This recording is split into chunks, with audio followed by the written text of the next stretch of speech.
Okay, hey everyone, Turner Burner here with a video for you guys. I'm going to give you my thoughts and opinions and some facts going into the early Operation 4. I'm going to go over, the store, characters, Tour of Duty, Escape, Horde Frenzy, and things of that nature. Hopefully, you'll get something out of this video, and you'll know if you maybe you took a break in Operation 3 and you want to see if Operation 4 is worth coming back to, but hopefully this video helps, so let's get right into it. First thing I was mainly concerned about when I started this was store. So when I went to the store, character skins is my personal main thing I care about.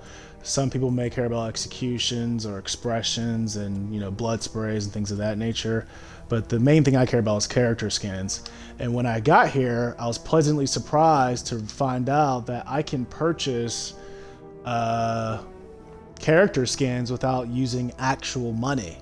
So in something that was a very huge pet peeve of mine with the other operations is some character skins had to be purchased and you couldn't earn them. I thought that kind of took away from the gaming experience and added more of a business experience from the coalition perspective. So when I found out you basically can purchase it with scrap, and before I get ahead of myself, as you can see in the top right of your screen, my scrap, or it's called Gears coins now. It used to be scrap. So you do things in Gears that allows you to get Gears coins, and you'll pick up a pattern as you'll see different things in this video. But similar to scrap, you get Gears coins for certain activities. So my scrap was about 9,700, and the reason it got high in my opinion is because I couldn't find a reason to use it. I played enough to level up skill cards, and I wasn't interested in buying any weapon skins, so I just sat on it. So luckily for someone like me, I built up a high total, and I can use my scrap to buy weapon skins. It was, when the operation started, at 34,000, but I bought a few weapon skins, and now it's at 22,000. So there's still some character skins is what I meant to say. There's still some characters I'm deciding on if I want to buy or not. And there's a lot of cool options, around Operation 1, I was working a lot, a lot. I wasn't really playing Gears much at all. So I didn't get a chance to, benefit from some of these, rare skins, as they say, or, Tour of Duty skins. So it's cool that I can kind of get some skins that I like this is a good one as well. I'll just buy it right now. That was you had to earn it through Tour of Duty 1, and if you didn't earn it through Tour of Duty 1, you just completely missed it, and that's kind of frustrating, that you can't go back and buy it or go back and earn it.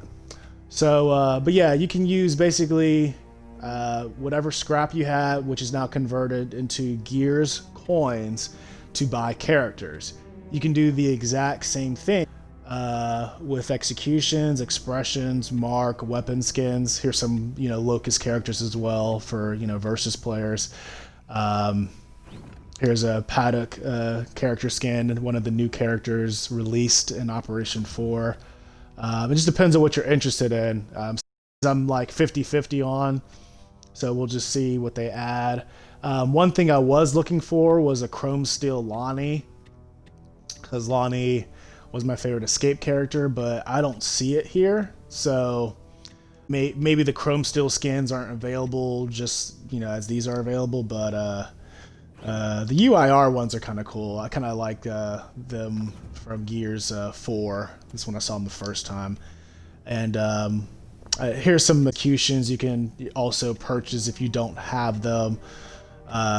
Same deal as before. If you didn't earn it in a Tour of Duty before, you can use your scrap to buy it this time. Now, that people who've earned it may not like it because it kind of dilutes the value of the skin, if it is a skin, or the execution, but that's just what they have available right now. As far as the spike execution specifically, I think you have to do something with gridiron, and if it's an earnable content, I think they should just have the what's earnable available regardless of the tour duty. I don't think it should be restricted to, oh, Operation 3 you have to do this. Just make it you have to do this whenever you do it, and then whenever you do, you get the expression or execution or whatnot. But they chose to do this, which is not bad either. At least it's available past the operation it was initially available. One of my favorite expressions, see if I can find it, is the finger point expression. Let's see, where is it at? Here it is. This is another, this is probably in my opinion, my favorite expression in the game, because of what it looks like and what it represents. I believe in Operation 1 or something like that, you had to master all 12 escape hives, and you got this expression. Now, in the previous tour of duties, the ones where I got into escape, 2 or 3, I think in 2 they have follow me expression. Let me see if I can find it. In 3 they had some weapon skin that I didn't care about at all. But the follow me expression is also kind of cool. Here it is. This is what you got if you mastered all the hives in Operation 2. And something that's also cool is that every time you click out of it and then go back, it's a different character doing it. So it's kind of a random thing I notice. So you click out of it and go back. So you get to see, potentially, if you're lucky, your favorite character doing the expression. So, but yeah, so that's kind of cool. And here's another expression that you can buy. I think this was an Operation 1 expression. So yeah, long story short, the scrap has been converted to Gears coins. And the Gears coins can be used to buy stuff in the store, which is a lot cooler than, spending $5 a character, which I think is absurd, anyway.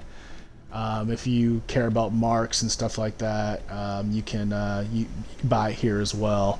Or if you care about what your mark looks like, you can buy it here as well. So, yeah, lots of options to purchase, and then they have blood sprays, things of that nature. You can get the classic Marcus, basically what he looked like in Gears 1 if you want to buy that. New content, I haven't bought everything here. So you go to new and hit A if you're on controller. Here's Dom, old school Dom, and then I've never heard of this character. Maybe it's in the books, but never heard of that character. And I remember that character for the first time from Gears 4. So, and then obviously Locust Grenadier. I remember Locust Grenadier from Gears 2, and then Genbot I probably won't get, but yeah, Dom. I should let me just get Dom real quick. So it's simple as holding A, purchase. Didn't cost me any actual money. It's just the scrap that you earned. If you save scrap, you can buy stuff. And then, some stuff, still cost ultimately.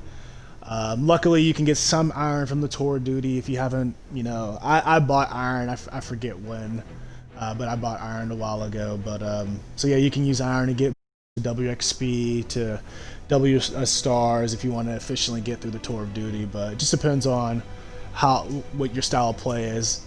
You can also get the Operation 4 bundle.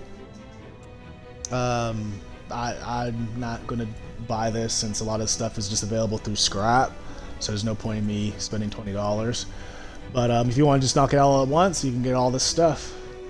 So there's an Operation 4 bundle, Karma bundle, and all these were, all the Operation bundles are available to be purchased, so that's kind of cool.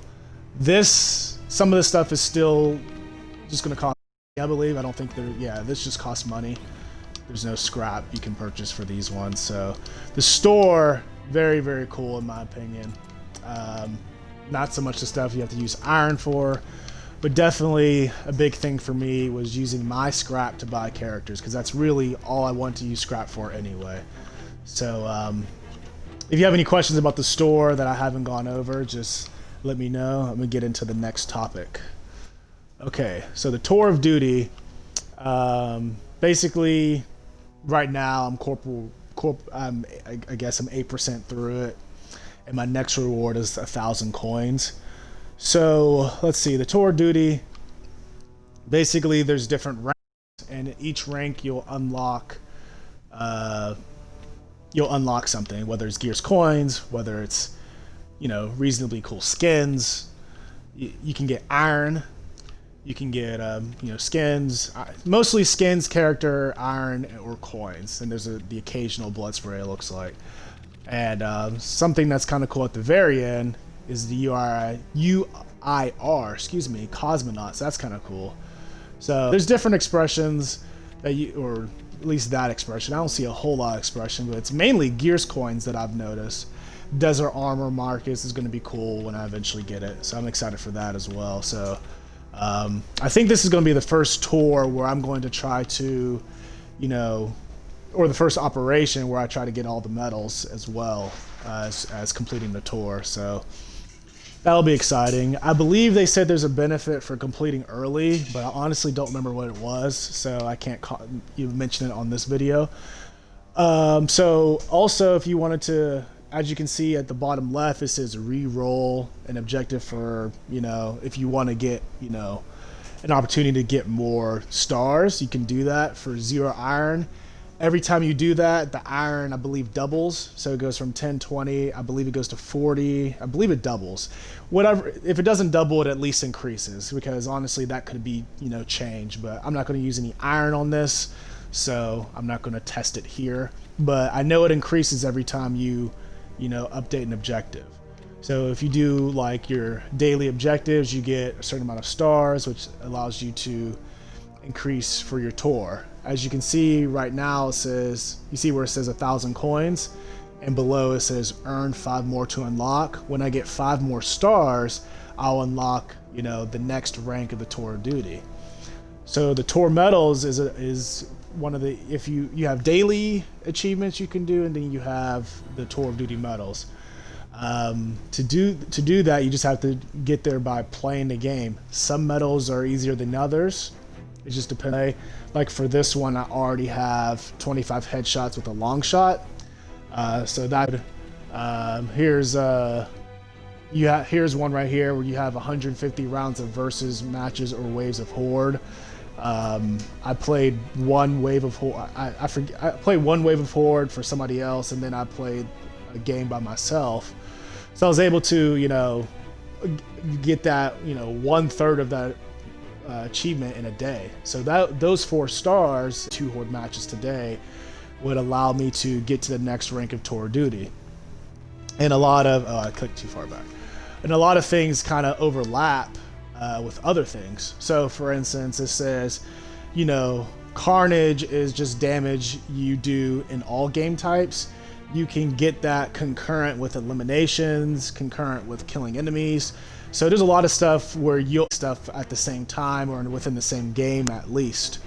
So a lot of these achievements will not be that difficult. You know, as an example right here, it says get 50 DB eliminations, but another one right above it says get 1,000 eliminations in general. So those overlap. And, you know, certain things will overlap as far as escape is concerned. Just because of the nature of it. 1,000 eliminations with heavy weapons, if you're using a salvo, tri-shot, it depends. So, and on top of getting the stars that'll allow you to get gears coins in the tour of duty, when you complete a section, you'll also get gears coins. I believe they committed to only gears coins in every single section, as opposed to weapon skins, expressions, or character skins.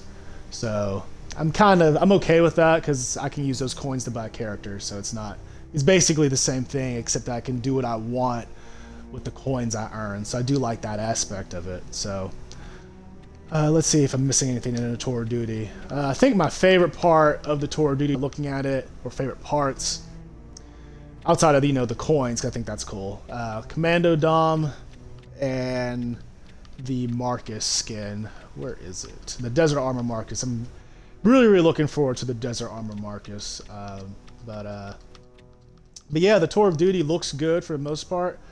I don't think what's earnable is as good as the Cantus skin you could get in the last Tour of Duty, but I do believe the Gears coin thing really can help people out and not waste money on character skins. They can use those coins to get skins as opposed to using iron. But you can still earn iron in the Tour of Duty. I'm not entirely sure how much exactly. It's usually about 500. Let me just do the math real quick. So we're at 300 iron, 400 iron. Yeah, so it's 500 iron in a Tour of Duty. But on top of the Gears coins as well, you know, some of the, you know, there's some overlap in order to buy more character skins. I don't know if they're going to, I'm assuming they're going to release more character skins as it goes up, but I'm not 100% sure. But, you know, before it's like every week they release a new skin. So every week in theory you can buy a skin with Gears coins as opposed to using iron. So use your coins however you want and use your iron wisely, because you will get 500 iron or roughly $5 American if you want to, you know, look at it that way. So it's pretty much it as far as the Tour of Duty. I'm about 8%. And I'll make another video on, you know, when I get 100%, and, you know, I don't know when that'll be actually, but that'll be the first time I've hit 100% on the Tour of Duty, so I can give you some advice on how to achieve that once I also achieve that. So that's it for the Tour of Duty. So overall, I like it probably the most, mainly because of the Gears coins in order to buy character skins or buy anything you want, really. So that's it for the Tour of Duty. The next part I'm going to go over is characters. Let's see. So to go to characters, you're going to hit customize characters. Oh, one thing, they got rid of totems altogether. So you can't earn anything. I mean, you incidentally you'll earn stuff, but you don't have to worry about, you know, surviving 15 acts of escape to do something or something like that. So ultimately you can just focus on playing the game, going through the tour, and you use those coins to buy characters. So we're going to look at the characters. Every single, except the Locust obviously, every single character that was in Horde is now available in Escape except for Jack. So Jack is still just a Horde character. You know, he's still awesome, but you know, didn't quite make the cut, which is okay. But ultimately, with these escape characters, so we got JD, Fahz, Dell, Kait. No, Kagira's already escaped. So I think it's just those four mainly that were just Horde characters. To it. Paduk is new to the game in general, which we'll hear in a second. But what I want to do with this is to work characters I definitely know in terms of you know, experience or, you know, playing with them, and then I'll go don't know as well. I'll tell you, just, you know, in the interest of full disclosure, the characters I don't know that well are Sarah Connor, Fahz, loads up, and Marcus. Those characters, I would say that there's probably a ton of people better than yours, but I'll do my best to explain what I know as far as that's concerned.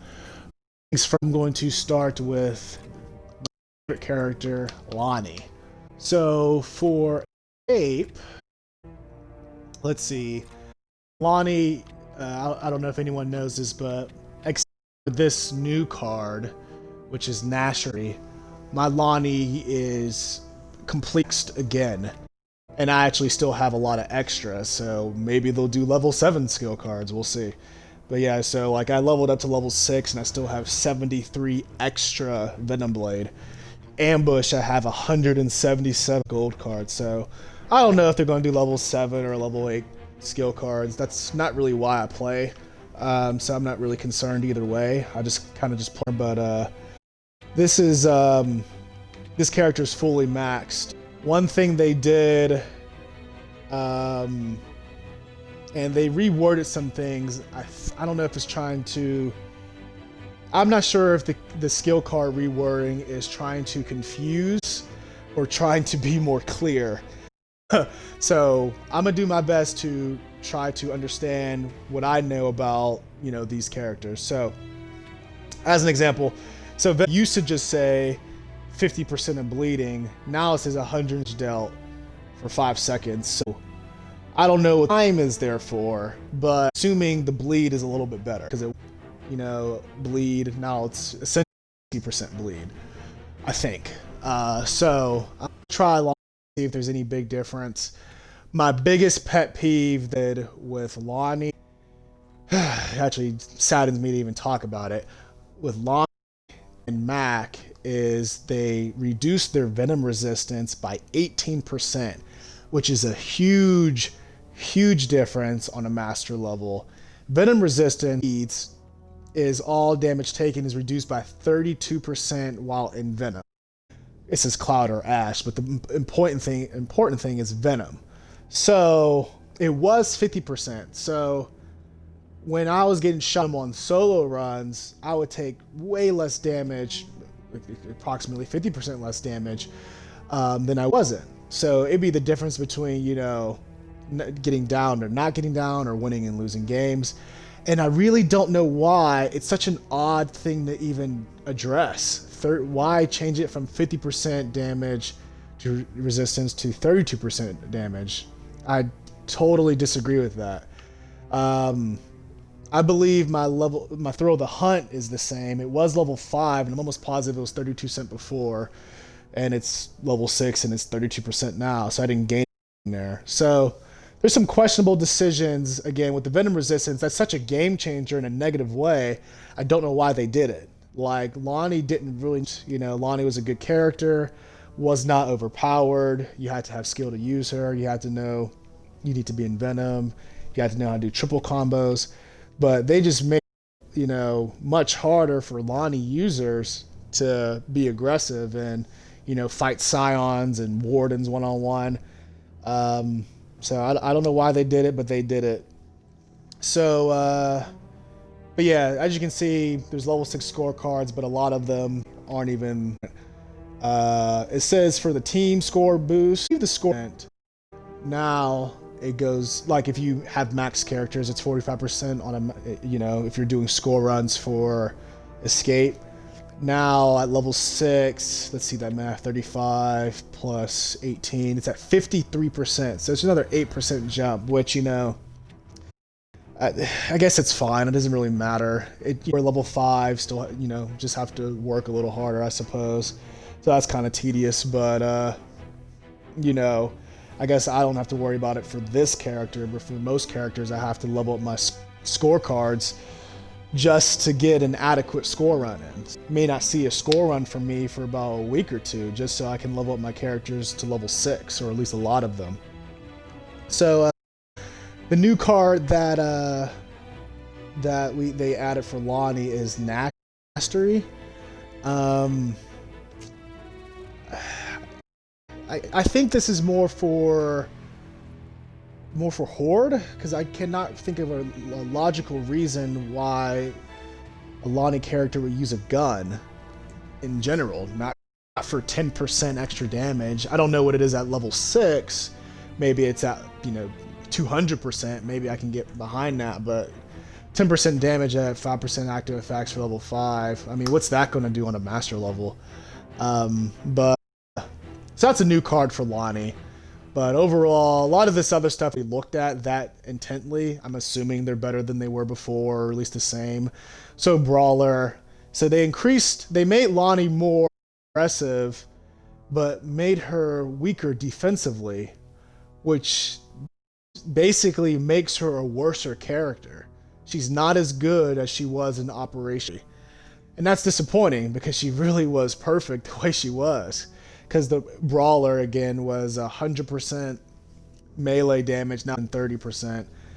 I don't know if they fixed, because Brawler, in theory, really should stack with Venom Blade, but the previous operations it actually didn't do that. If you actually paid attention in practice, it actually did not make your kills any faster than if you didn't have Brawler on at all. So it maybe that make it more worth it to, you know, bleed out a Scion in one triple combo instead of two, or maybe just two knives in general and just bounce away. But Lahni's still a good character to use, but she's nowhere near as good as when she was in Operation 3, mainly because of this card alone. All these aggressive cards are great, but she killed things fast instantly. So basically, her kill speed is the same, while her defense is way worse. This card is so critical when it comes down to Lahni. So we'll go to the next character. Questions on Lahni. I'll put timestamps for each character I go over. So, but yeah, we'll go to the next character. Let's see. Sorry, Lahni. Mac is another character I have completely maxed as well. So, let me just double check, make sure I'm not lying. Yeah, all level 6. So I'll go through all the characters I've completely maxed because I know them, you know, fairly well. But so again, with Mac, it's not as bad as Lahni because he's killing from a distance anyway, but it's still important, you know. Could be the difference in getting downed or not getting down. But so Adrenaline Junkie says is increased. It was 60% level 5, at least before. I don't know what the level 5 is now. But 60% level 5, now it's 65% level 6. So that's okay. What you should have done with Venom Resistance is if it's 50% level 5, make it 55% at level 6. Again, that really bothers me that so substantially. Because it's a defensive card, not an offensive card. It'd actually make more sense to lower the offense, like make Bloody Shot less, but they actually make Bloody Shot higher. So yeah, I'll, you know, there's only 2 characters with Venom Resistance, so I won't be ranting too long about it. So Boltog Ben 115%. I honestly, forgive me, I don't remember what it was before. I'll just have to cross compare as far as how much ammo I have. The amount of ammo I had before at level 5 was 36, so I'll just have to see at level 6 how much ammo I have to start out with. But when it was at 36, it could get all the way to 72 if it was completely full. So I'll just have to see if it's going to be more than that. I believe it should be. I believe it should be, but again, I don't remember what it said before. So yeah, a lot of these are better as far as the skill cards are. Barrier duration's better. I don't use that one a whole lot. Crazy Tough is better by 10%. Things of that nature. So, and then the score boost again, if you have a max character, the difference is 8%, which is a big deal if you're trying to, you know, compete for top time for score. So there's no new map cards, so there's nothing special here to really go over. But yeah, so this character's fully maxed, so at least there's one less character I need to work on. But I don't have a huge gripe Venom Resistance. Again, the damage done is so close to what it was before. It's not going to make a huge difference, but the damage he'll receive will be a big deal overall. So Mac players may have to stack Crazy Tough and Venom Resistance a lot, or dodge and Venom Resistance depending on if you're playing on Lethal Engagements or Ice Queen. But we'll see how these new maps go, and stay tuned for that. But yeah, so that's Mac. You know, still a great character, a whole lot different, but again, the Venom Resistance, you know, you'll notice. Let's see, what's the next character I want to go over? So, Lahni and Mac are already maxed completely. JD would be another one to go over. Let's see. So for Escape is what I'm gonna go to specifically. Another character I have completely maxed. There's no new cards for JD. They decreased his bleed by 25%, but I used him on the Escape new map that came out, the Malfunction, and he's still a really good character. So for players that don't like the fact that he has less bleed, he's still very, very lethal in Escape and Horde. For the players that do like the fact that he has less bleed, yeah, he's going to, you know, cause for more interesting Horde matches, because he's not going to kill a Matriarch in 5 seconds, or like a Kestrel in 2 seconds, or, you know, things of that nature. It'll actually be, he's still a lethal character, so some good can probably still eliminate bosses fairly quickly, but there should be a lot more teamwork involved in Horde. And if you think Horde, just even with this change, is still too easy with JD, just play without him. He's not required to win a Master Horde match. It just depends on your style of play. But a lot of these, besides the Razor Hell, these are either the same at level 5 or better. I think launcher capacity worse, because I used to get, I believe, 8 Lancer GL shots max. Now I only get 6. So this launcher capacity is less, and Razor Hell is less. I honestly don't remember. I think this is also less. So a lot of the damage JD used to do is all less. Custom Boom Shot is higher. I believe it was 50% before. It's now 60%. But like I said, JD is a good character. I use Officer's Prerogative, which is a good card, but still a good character. Ultimately, he will do less damage. So JD users, you'll have to do more kills ultimately. So you have to honestly get better, which shouldn't be a problem anyway. So that's JD. Not a whole lot different, except he is less lethal, which I guess you could argue is a lot different. So that's JD. So those are the 3 characters I know I have maxed.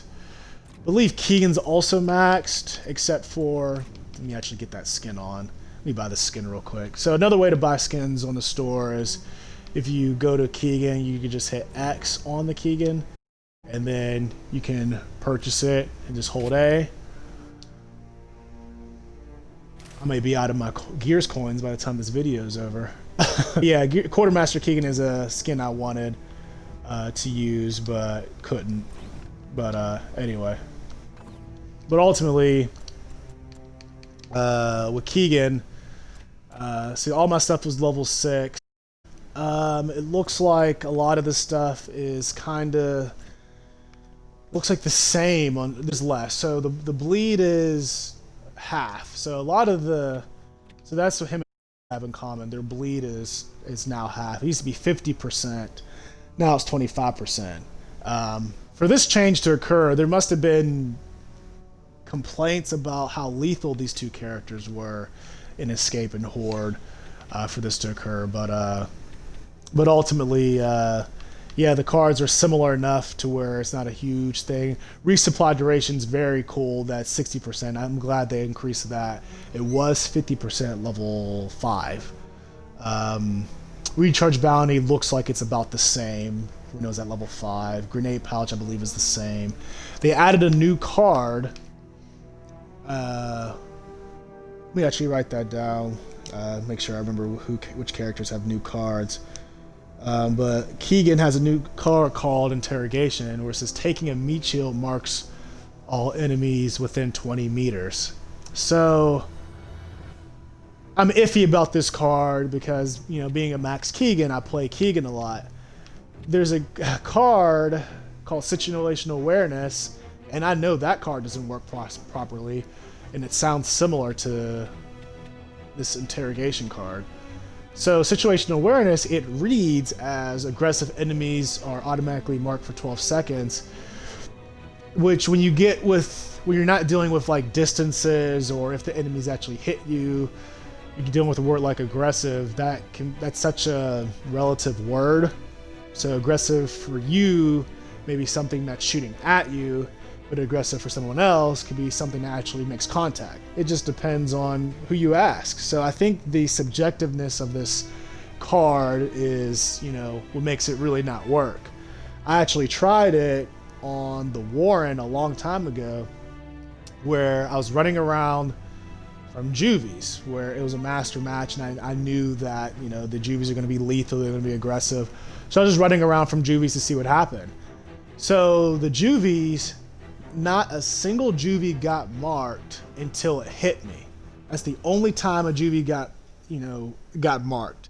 So aggressive enemies for situational awareness basically means an enemy that makes contact with you, which is weird because an enemy like the Grenadiers, they should be marked instantly because they're always moving forward and trying to hit you. Or Malcher Scions always, you know, non-stop shooting, walking toward you. So they should just be marked instantly. But again, if this card doesn't work, I'm going to guess this won't work either. But again, I'll try to see how it goes eventually, but just not yet.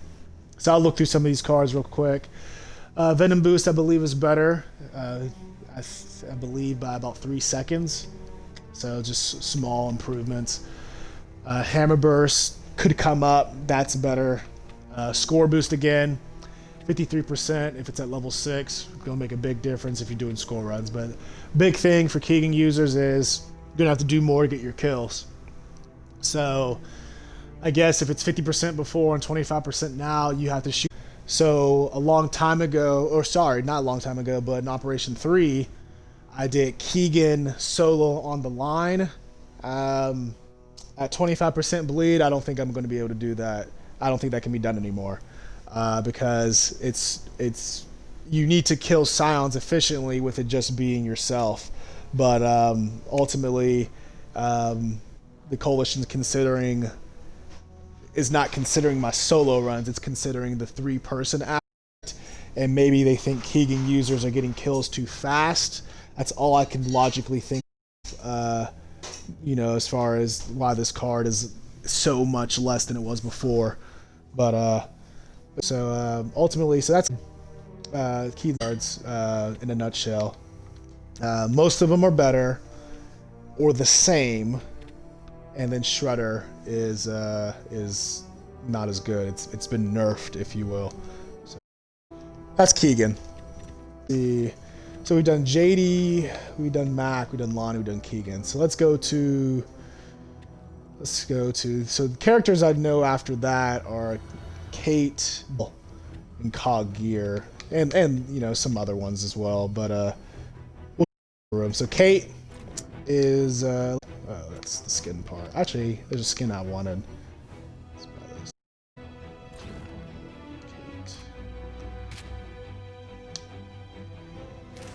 Kait. Another Operation 1 thing I couldn't take advantage of. So yeah, ultimately with Kait, she's now available in Escape. All my Kait cards, unfortunately, I've so a lot of, you know, I can upgrade this to level 5, looks like. I have to do a lot of you know, Horde matches or Surge runs to get these cards up. So she's not gonna be, she'll at least be a max character before this operation's over.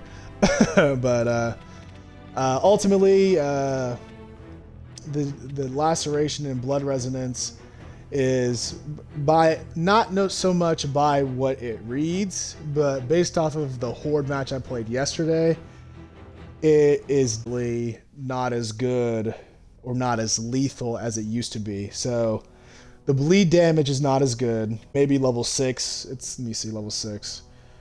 Level 6, it may be better, but it doesn't look like it's that much better. 10% more for blood resonance and 10% more for laceration.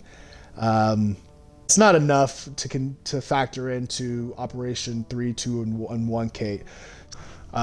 Like I said, I think they are doing a lot to try to balance the characters to make them, I guess, closer to equal. I'm not entirely sure. But the overkill capacity is a cool one to have more of. I'm glad that increased. I don't remember how much it was before. It may have been 30%, but at level 6 is 35%, and I know it definitely wasn't that at level you know, before. So that's good to increase. The stem capacity, you know, going to 230% will be very cool as well. So Kait will be a cool character to level up. So again, gotta get you level 6. If you really don't need level 6 cards, you know, in general, unless you're doing score runs. That's when you need all level 6 cards to be competitive. But if you're just trying to win a master match, these cards don't need to be level 6 to get it done. You just have to kind of know what you're doing and navigate, you know, with the cards you do have. So again, some of these cards are better, some of these are, you know, still irrelevant regardless. Cloak batteries, that'll be cool. It was 50% at level 5, now it's going up to 6. Epic score boost, you know, same as before, just go from 45% to now 53%. So new card, it looks like. Picking up energy heals for 30% health. Maybe that's for Kaits that don't like hiding behind barriers. That's an interesting one. For my 5-card stack, usually for Horde, I'm usually running Laceration, Blood Resonance, Overkill Stock, Overkill Ammo Capacity, and Cloak Batteries. But maybe if I had Healing Jolt, depending on how good this card is, I could run around and get energy, you know, and not get downed. So, but she doesn't have like a Thrill of the Hunt, so it wouldn't take much for me to still get down. But it just depends. It depends on, does it compound? Is it like I get 30% every time I pick up energy? Is it stem? I don't really know.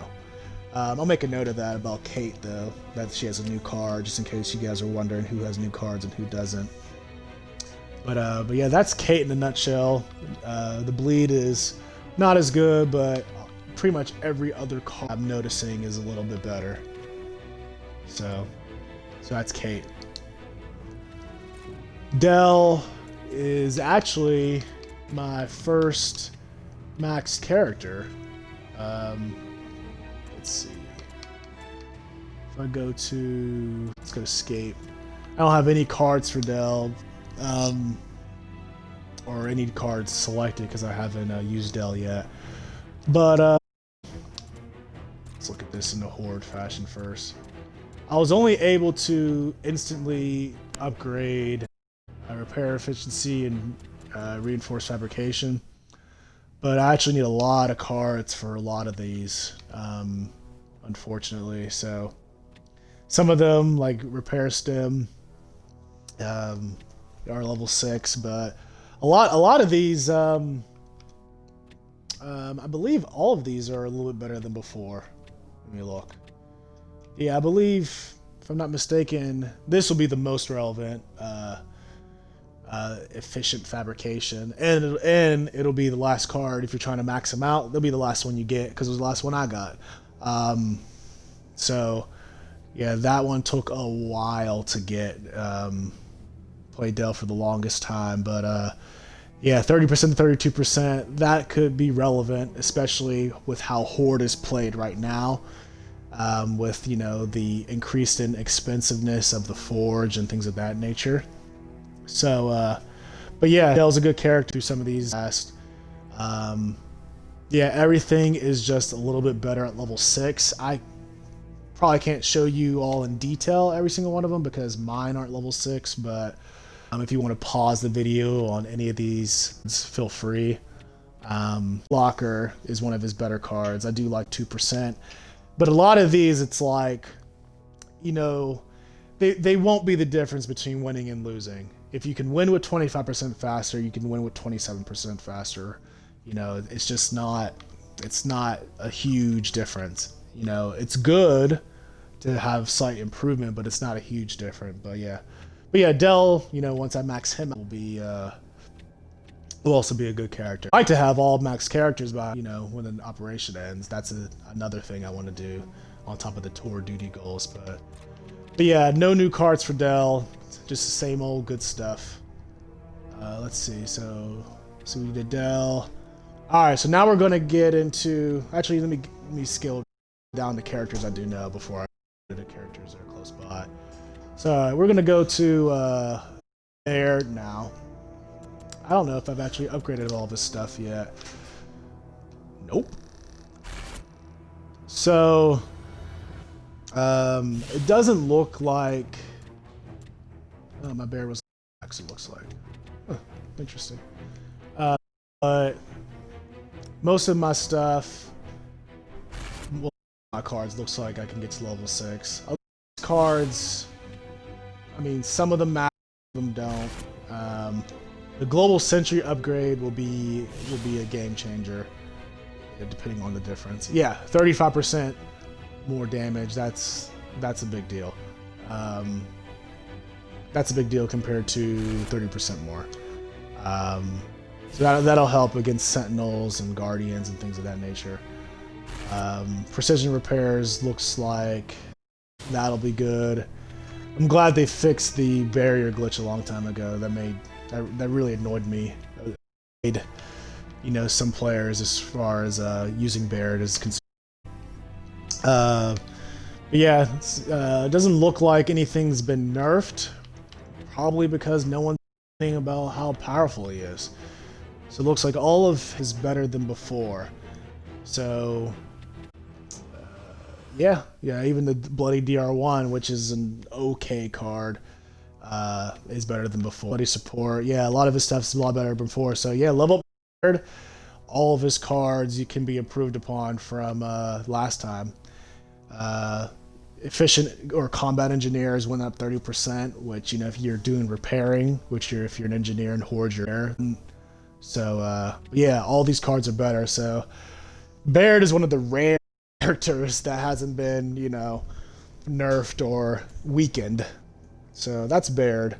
So you can look into that. If you have questions about any of these characters, some of them also than others, if I feel they require less detail.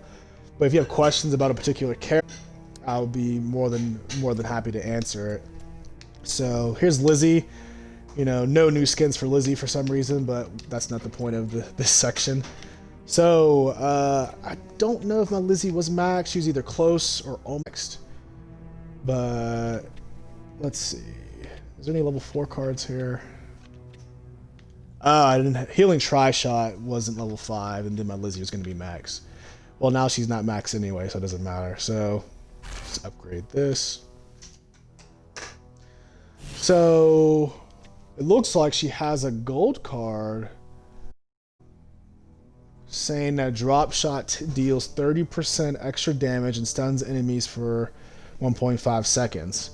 This is a great card for Horde specifically because Lizzie, I believe, spawns with a Drop Shot, and I believe it's a Retro Lancer, if I'm not mistaken. If I'm wrong on that, no, it's either Retro Lancer or Enforcer, but it's definitely a Drop Shot.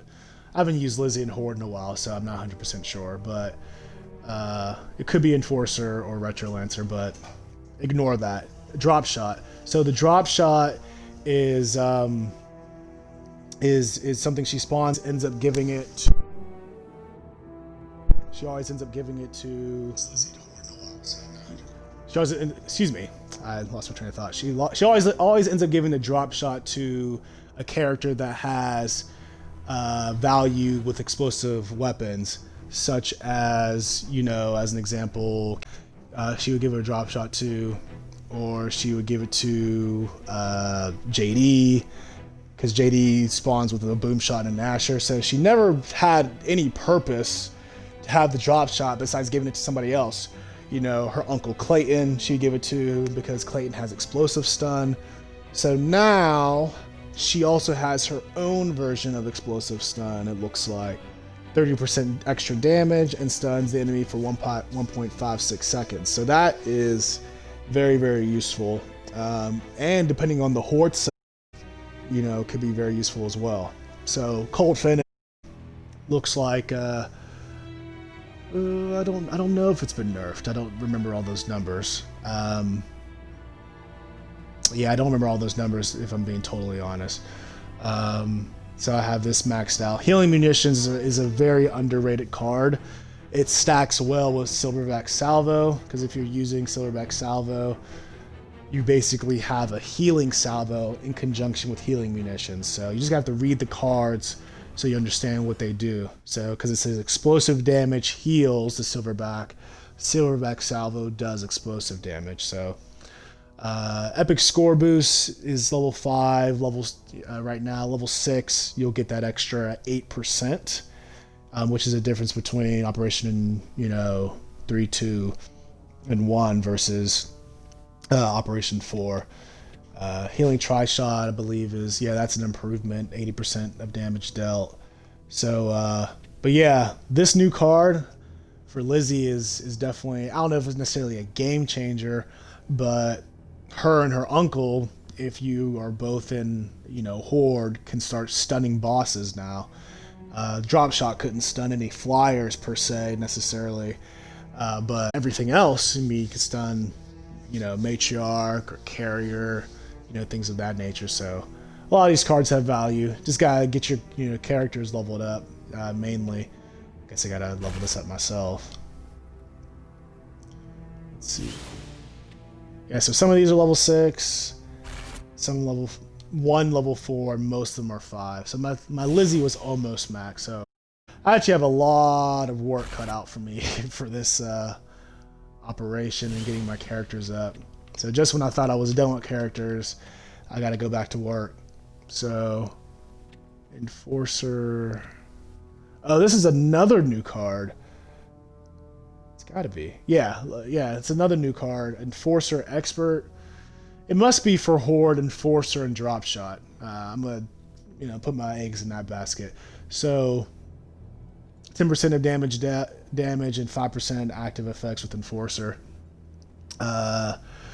Could only help if you, depending on the cards you're using, you may have more relevant cards than that. If you're in Horde, you'd probably run Cold Finish, Healing Munitions, Salvo, Healing Tri-Shot, and you could go Aggressive Armor. That's the 5 I would. Let's see, 1, 2, 3. Yeah, that's the 5 I would run, but at least it gives you other options depending on how you play, and maybe you don't want Aggressive Armor and you want to do the Hammer instead to make your Drop Shot more valuable, because maybe you want a Drop Shot locker when you're in Horde, but it just depends on how you play, really. So Enforcer Expert. I can't see this having a whole lot of value on a master level. In Escape, it'll have value. If there's a situation where Lizzie can headshot, I don't know, juvies for a score run as an example. And if she has that Enforcer card, but Baird also has something similar. But anyway, for Lizzie, it gives extra damage for that Enforcer card. So let's see, this is a little bit better. So a lot of these other cards that I'm leveling up to level 6 are a little bit better than they were before. So, and again, same thing with the score boost. Instead of 45%, it is now 53%. So that changes everything in terms of multiplier if you're going for escape scores. So the next character I'm going to go for that was maxed, but is no longer maxed, is Clayton. And I used for, oh, it looks like I can upgrade this immediately. That's I used for Escape and Horde. Oh, he has a new passive as well. Check this out. His passive, let me actually make a note of that. Clayton has a new passive. So his passive heals for 50% of dealt. So something I noticed in my run, my master run on the new map, is I saw this gold glow on the guy who was using Clayton, and I was wondering what the hell that was. Now I know it's his new passive. His old passive said the damage you take will will help you get your ultimate faster. So I guess you can't just let Clayton get downed a bunch of times to help him get his ult faster anymore. So you'll have to play a little bit differently if you are playing with Clayton. But yeah, it looks like a lot of these I can upgrade almost immediately. I just need 1 card for that. Looks like he has 2 new cards. So let me look. Let me just upgrade these real fast. 3 new cards. Wow, unbelievable. So yeah, there's a lot of good things with Clayton here as well. I'm just going to upgrade these. If I don't do it now, I won't do it at all. But yeah, Clayton was I'd probably say one of my favorite characters for Escape. I like his ultimate, like his cards. When I first saw his stuff, I didn't really. But yeah, it looks like a lot of his cards are better than it was before. Phoenix armor. A lot of this stuff looks like this is reworded. Grub magnet, a priority target, but that's different. I guess to sound cooler. But yeah, freeze resist. Looks like that's a little bit faster. I've never used that card, so I don't know how good it necessarily is, if it's a game changer or not. But oh, the scorecard can go up to level 6. That's nice. So it looks like a lot of my Clayton cards, I guess I played them just enough to get his skill cards all the way to, or most of them, level 6. Shouldn't be a ton of. Yeah, not a lot of cards need, you know, level 6. And having his bleed is what was it? I guess that no, it went up. It was 50%, and now it's 55%. It went up. So, and just by the theme of all of these, if the bleed went up, pretty much everything else probably went up as well. Soul Survivor. Ah, shit! I changed that by accident. What? Concussions. Soul Survivor was, I believe it was. I think that's what's different. I feel like that was like, if it was 300%, forgive me. I thought it was higher than that, but right now it goes up to 320%. So it may have been 300% this whole time, honestly. Don't quote me. But let's look at these new cards. So Serrated Edge. It says Torque Bow deals 15% in bleeding damage. So that's more of a Horde card specifically, because honestly, when you're dealing with Clayton on a Horde level, it almost doesn't matter what cards you have, as long as you have Reflect Shredder, Heavy concussive explosives. So these three: Reflect Shredder, Heavy Shell, and Concussive Explosive. The two can be anything really. So Serrated Edge adds some value to Clayton. He doesn't get, you know, regular bleed like, you know, JD, or, you know, regular explosive bleed like JD or what's his name, Keegan would get, but he gets his own Torque Bow bleed damage. Hold on, let me drink some water.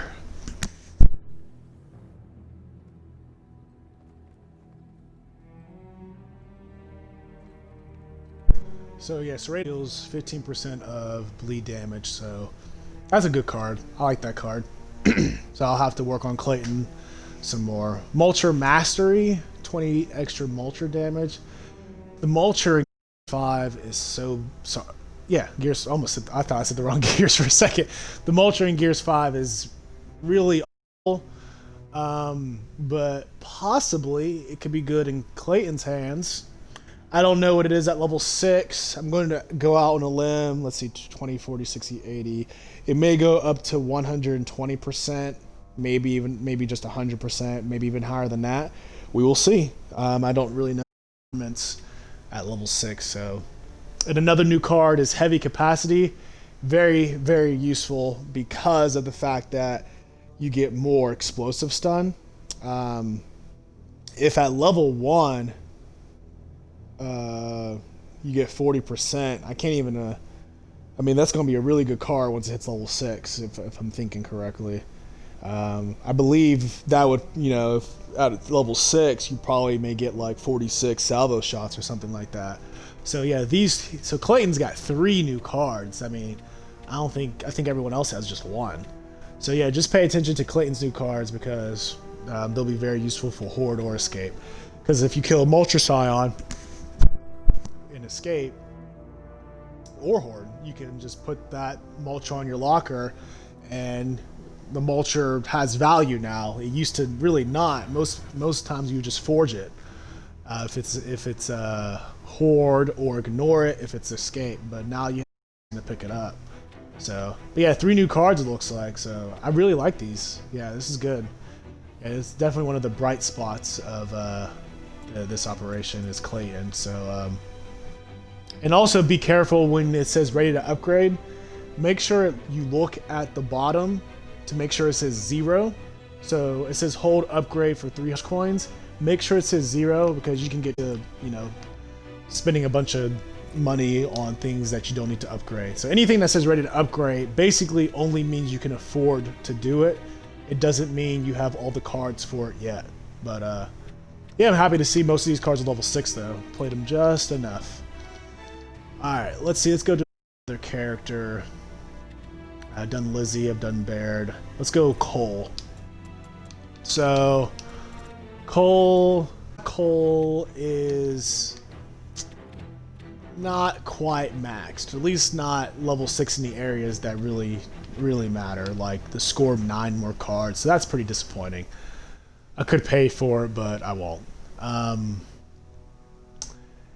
To my surprise, because they destroyed the venom resistance for Lahni and Matt, to my surprise, they didn't lower Cole's inner fire.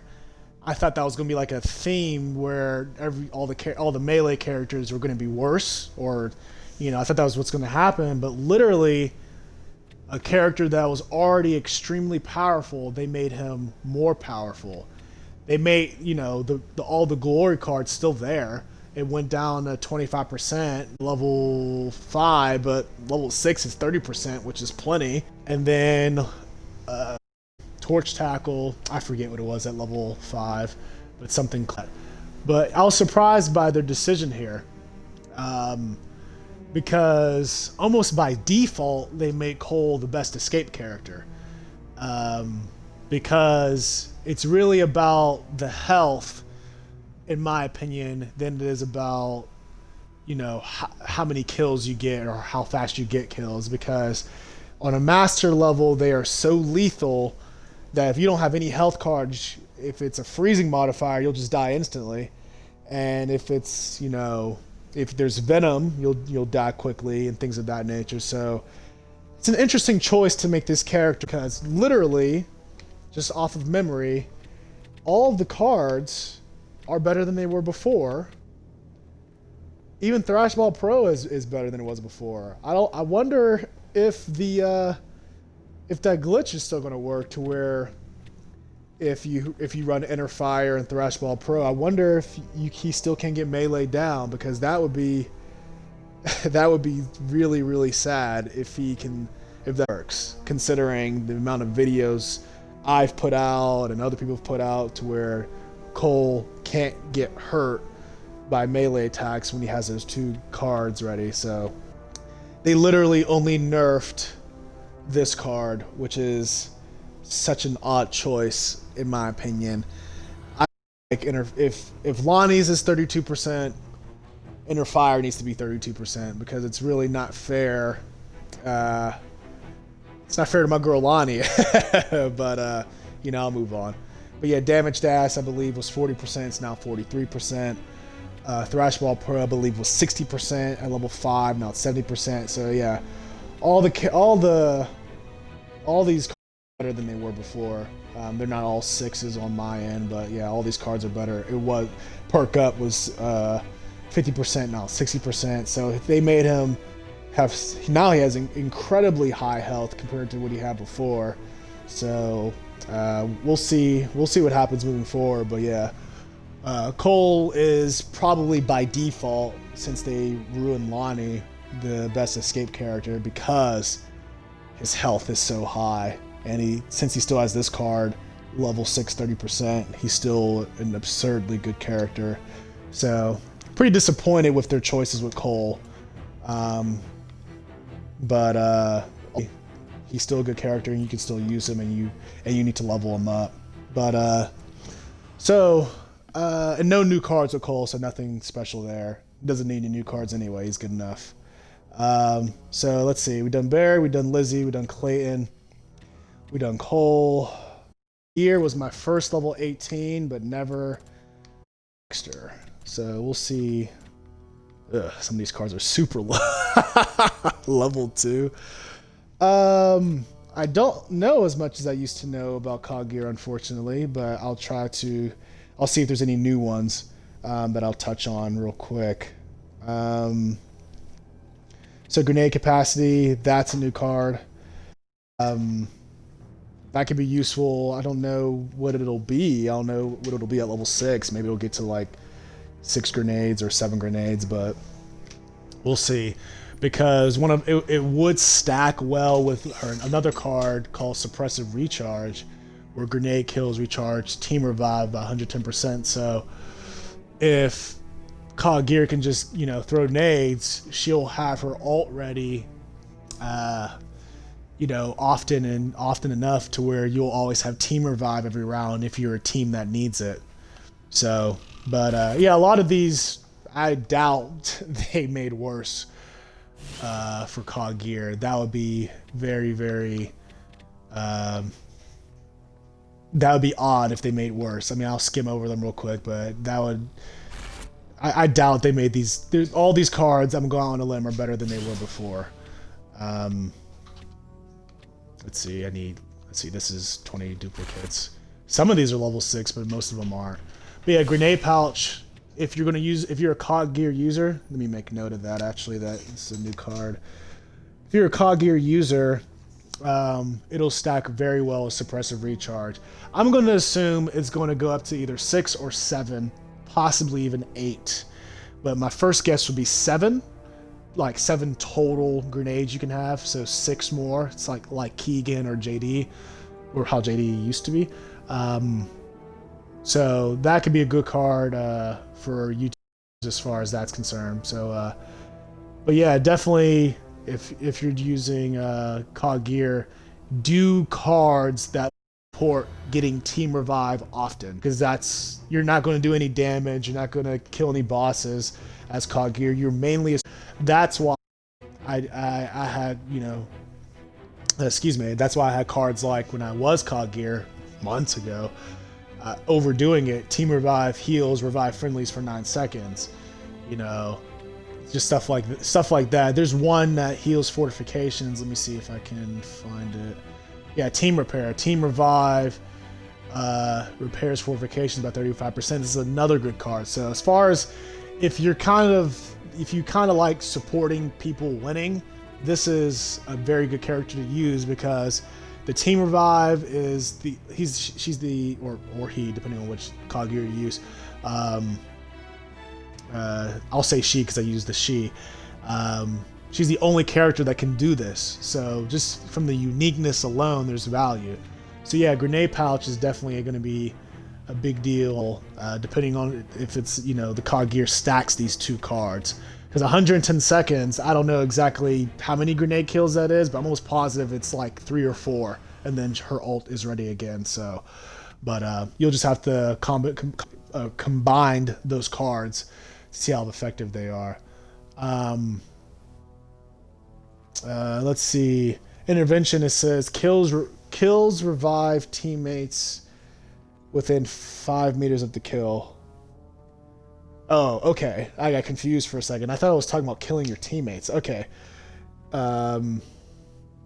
So, when Cog Gear gets kills, it revives any teammate within 5 meters. So that's almost like a really good passive. If you're so basically if you're a Cog Gear that gets kills and your teammate's relatively close to you, it'll be a team revive without using your ultimate. So I actually like that card a lot. So not a bad card, actually. So yeah, for me, I really gotta get these cards better, because Cog Gear is actually a good card or a good character to use that that I've underused in the last operation. I don't know why. Yeah, I'm not entirely sure why, because she's not a bad character. But yeah, Intervention and Grenade Pouch are 2 new cards, it looks like, for Cog Gear. So just keep those in mind when you're stacking your cards again for her. So anyway, let's see. Let's see what characters I haven't gone over yet. Sarah Connor, Fahz, and Marcus, I think, are remaining. Let me look. So yeah, Sarah Connor. Oh, Jack as well. I'm slipping. I know a lot about Jack. Let's get to Jack. Not an escape character. We all know this. No new cards, which is actually kind of disappointing because he doesn't have that many cards. So it'd have been cool to see him have one. But I doubt again they nerf Jack because that's just silly. We don't. Yeah, all these cards look like they're going to be a little bit better than they were before. And honestly, I don't remember specifically, but it looks like they'll be a little bit better than they were before. So, so yeah, another character where I really need to level up since they've introduced level 6 skill cards as a possibility. Also mentally, and you as well need to consider level 7 skill cards as a possibility. So, in terms of, you know, if you're not competing with other players, this won't matter. But if you're doing like score runs or high scores for Horde, it will matter to have that edge, to have max characters, because I only have 3 characters max now. I did have 10, so something like that could happen within the next operation. So staying ahead of the curve in terms of that would be good. Good if you're, you know, playing at a high level, but yeah, I'm not seeing anything worse for Jack, so I'm glad they didn't avoid Jack.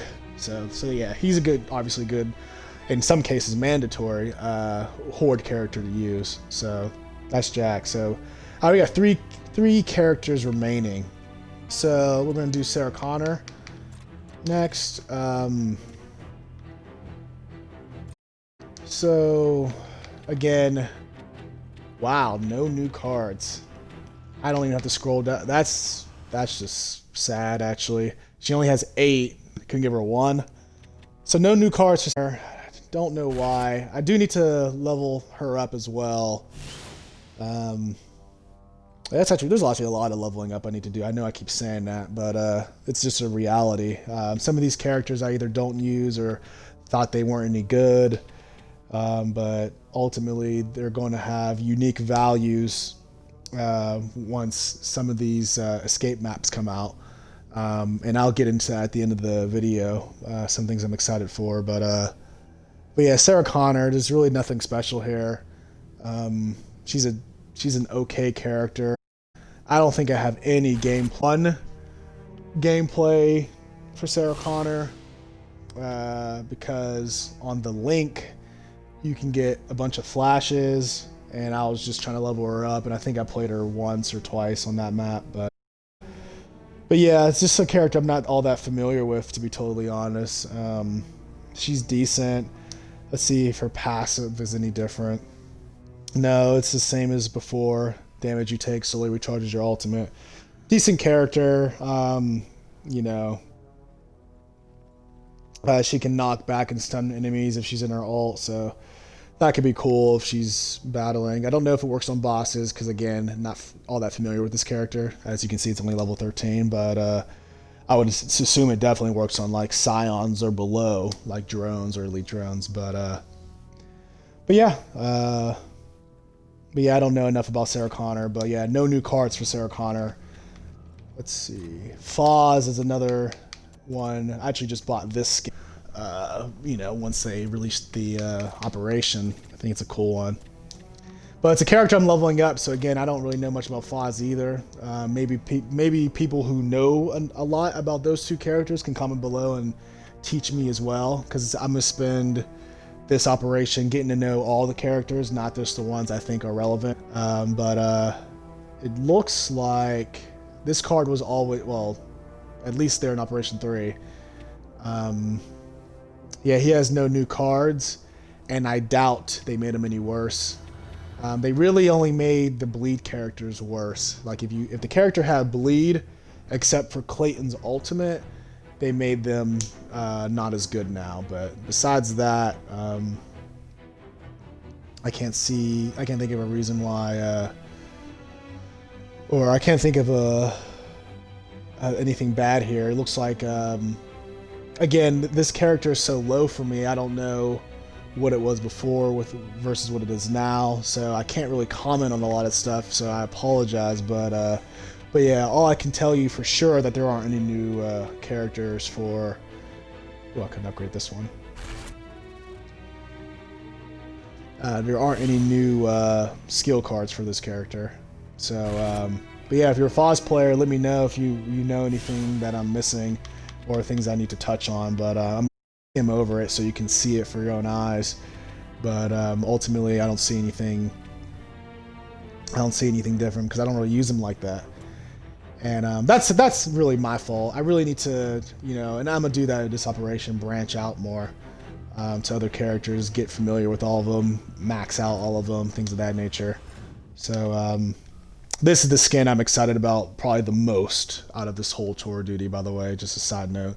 But yeah, last character, I believe. Let me just double check. Yes, yes.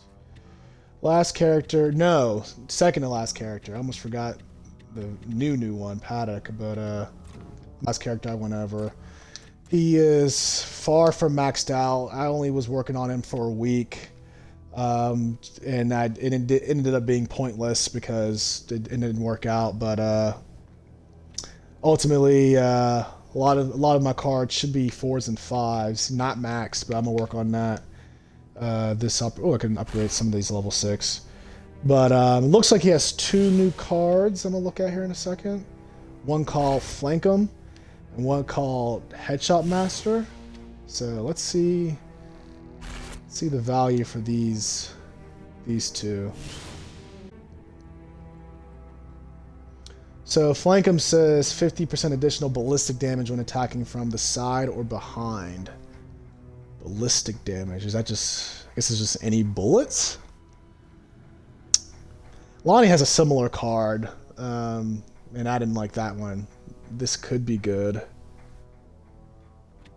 Yeah, I don't know. I'm not a fan of this one. This one looks like it's going to be really good though. 10% extra headshot or weak point damage. Weak point sounds subjective. I mean, unless it's a war term I don't know of. But the extra 10% extra headshot damage is highly a very big deal, because it looks like Marcus can pick up a sniper rifle. 10% extra headshot or weak point damage. Yeah, I would assume he could pick up a sniper rifle and do, you know, more damage with it. If I'm understanding correctly, I gotta, look at that and do some gameplay with Marcus. But yeah, I'll look into that and see how well that card works. But looks like not that familiar with this character. I only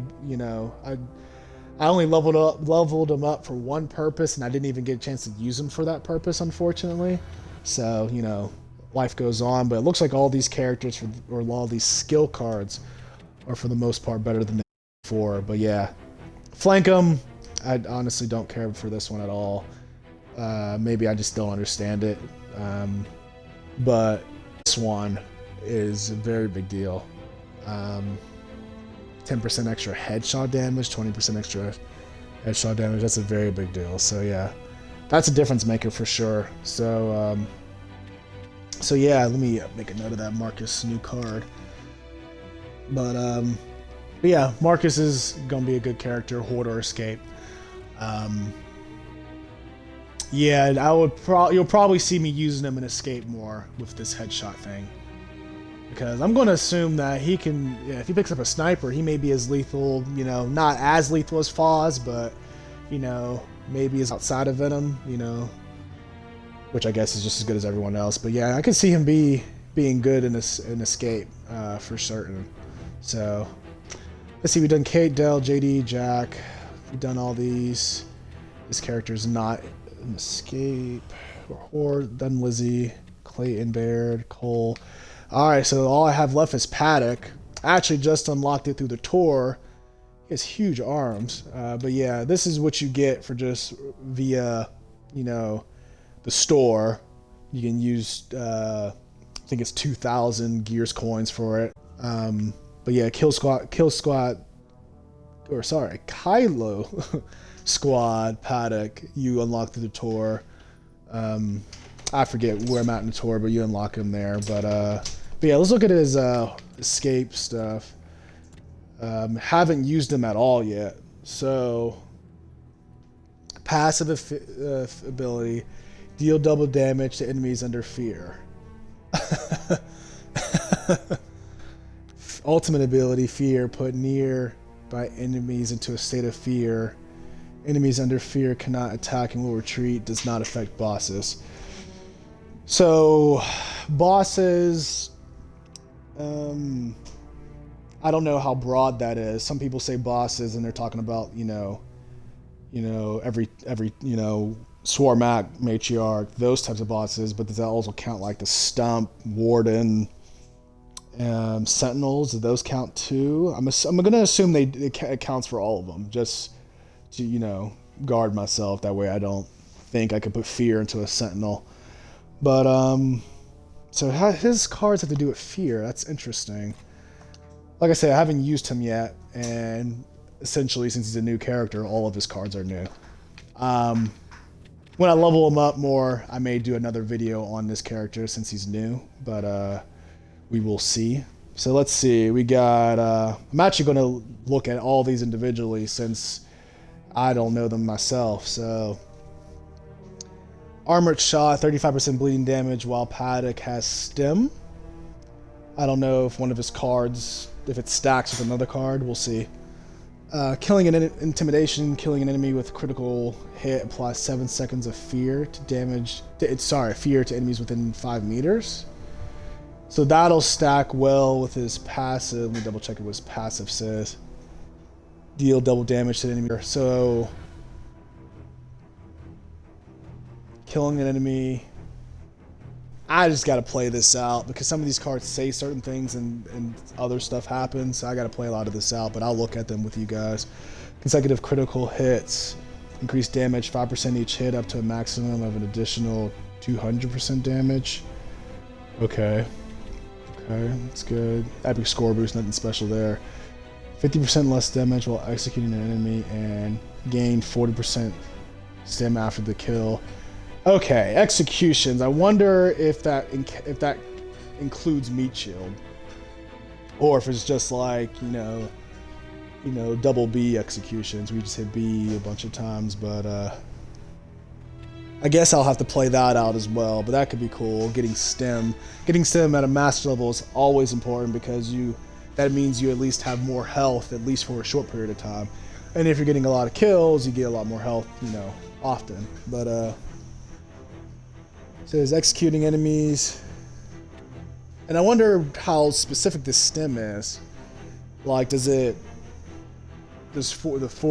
stim keep stacking? Does it like 40%, 80%? Then you just have like 400% stim at one point. I mean, I guess I got to see how that plays out as well. Let's see. Does he have a lot of cards? He does have a lot of cards. Phase. Executing enemies cause fear for 7 seconds to enemies. 7 seconds to enemies within 10 meters. So this character is kind of interesting because it reminds me of Clayton. Actually, they're not similar, but I mean, like, a lot of Clayton's cards that I actually end up not even using kind of confused me because a lot of them had to do with, like, anti-freeze. So when I thought about using Clayton, I only considered using them on the line because I didn't want to get freezed by Ultra Scion, but turns out when you read more, he has more value than that. So it looks like for me, I'm going to need to play more Paduk to get, to figure out what exactly is going on here. Anyone who kills an enemy in a fear state heals and gains 10% stim. Okay.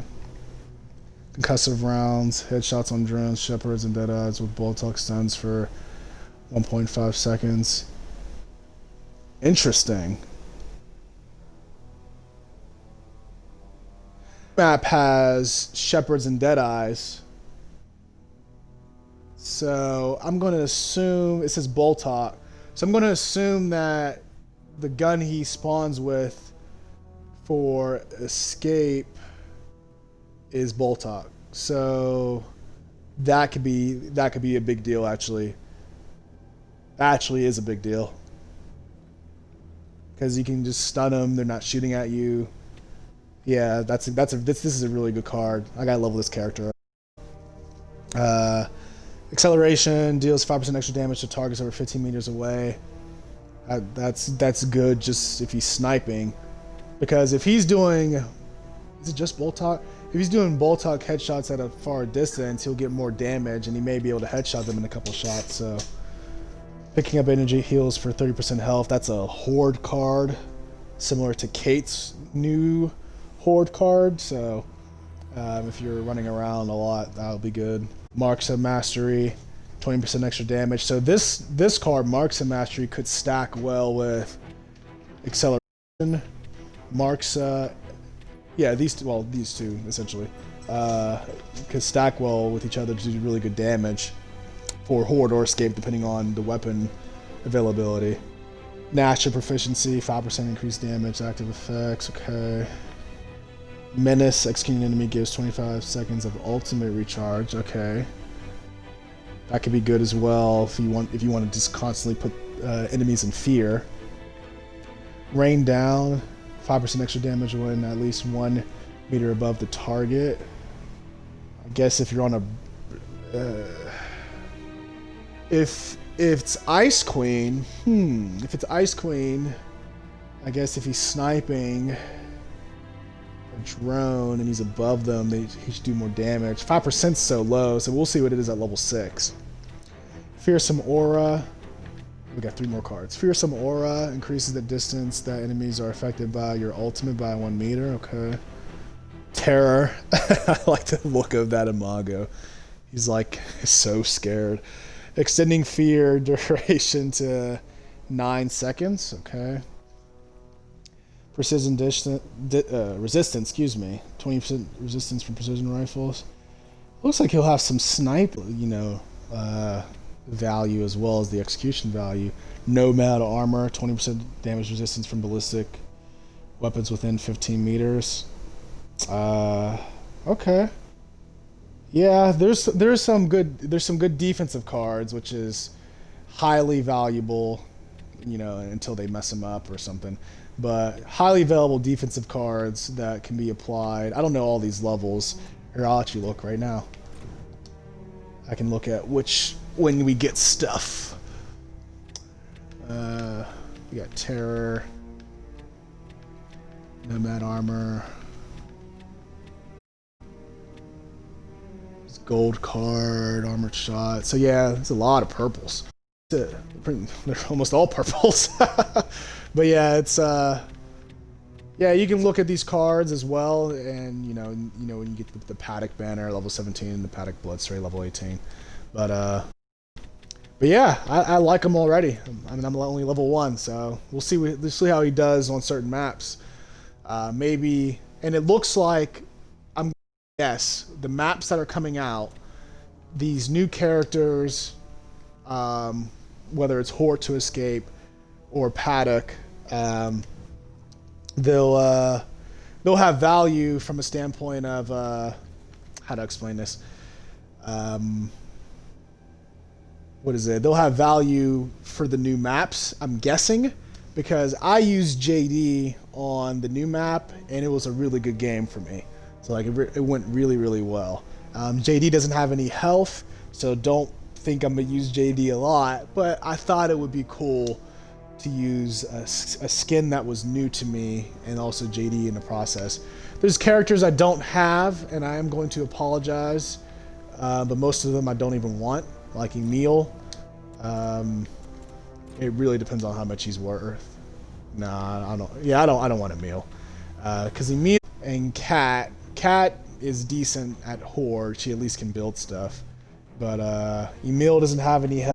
I know people that have Grace, so I want to apologize for not having these characters, Emil, Cat, and Grace. If I ever get those, make a separate video for all 3 of them. But yeah, that's it for the character portion of it. If there's something you think I've missed, because it's hard to remember everything you want to talk about for every character, let me know. But I'm gonna get into the next section. Let's see what we're dealing with next. So, escape, hives, and rewards. So, we're dealing with when you're dealing with escape, I just based off of the tour of duty. Let's go to the escape medals. it says 1 out of 6 for me. So, right, so basically there's 5 more hives, okay? And there's 18 weeks in the operation, and then there's 19 days remaining on this hive. So, there's going to be a hive every 3 weeks. You can just do that from the general math, unless they do something weird. So you have 3 weeks to level up characters to level 6 and whatnot, if they're not maxed already, before you attempt a score run. At least that's what I'm doing. I'm in no rush, and I really don't even care to go for a score run, unless the 2 other teammates, including myself, have level 6 scorecards. So that's one reason, and really the main reason why anyone should care about these level 6 cards. I mean, yeah, it makes your character better, but it will not be the difference. If you're talking about between level 5 and level 6, it will not be the difference between you winning a game or losing a game. But if you're talking about the scorecard specifically, it will be the difference between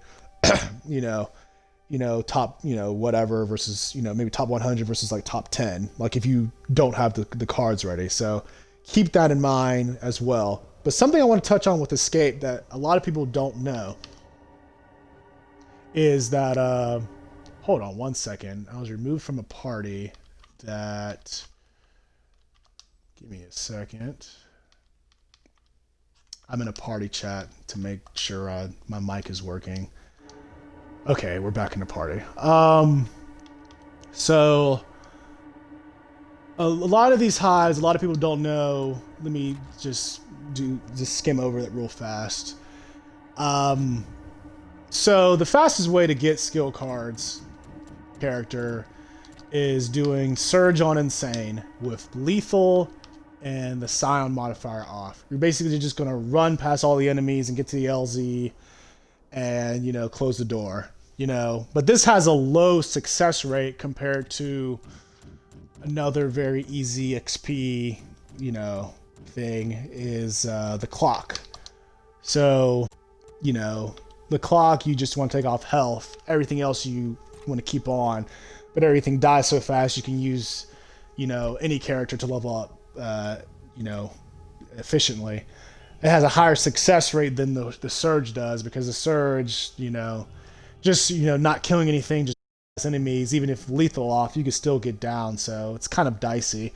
I don't know if they change anything as far as like the damage of the hammer burst, but ultimately it's the Surge is a lot harder than I remember. So I usually do the clock because it's almost a guaranteed win. But what I want to touch on is a lot of people don't notice, like you see how it says in the middle left, 30 out of 30. So I'll go to a map that I haven't done as often. So this one says 14 out of 30. The new map I haven't done as often. So this is 7 out of 30. But most of the maps I've done so many times are, it's like this says 30 out of 30. This is definitely going to say 30 out of 30. What's another one? Lethal Engagements, the one I just did solo. Where the hell did it go? That doesn't matter. The Malfunction is 7 out of 30 because the map just came out. Here's what's important when maps come out, and something to pay attention to. When you're doing a master match, you get a certain amount of XP and a certain amount of skill cards. When the number does not say, and I don't know the exact logic behind this, but I'll just tell you what I know. If the number does not say 30 out of 30, you will get 7 skill cards for every master win. If that number says 30 out of 30, you'll only get 5 skill cards. They may have something similar in Horde. I don't know for sure, but I know Escape, because when I was taught this is when I started looking at it, was when I was playing Escape. So 30 out of 30 is what you want to pay attention to. So if you're trying to level up a character, hypothetically speaking, as opposed to doing the Surge over and over or the clock over and over, you could do this on Inconceivable. Let's see, you could take off the health. That way they're easier to kill. And then you can keep on everything else. So I could bring in Paduk, for instance, do Inconceivable, and do it that way. Now, if it ends up still being too hard, maybe you take health and lethal off. But there are ways to, get those skill cards. But the thing is, if you take off, other modifiers, you'll get less skill. I don't know how many that is, but I'm only going to talk from a master perspective. If you have, skill card. If you don't have 30 out of 30, you'll get 7 skill cards for a master win.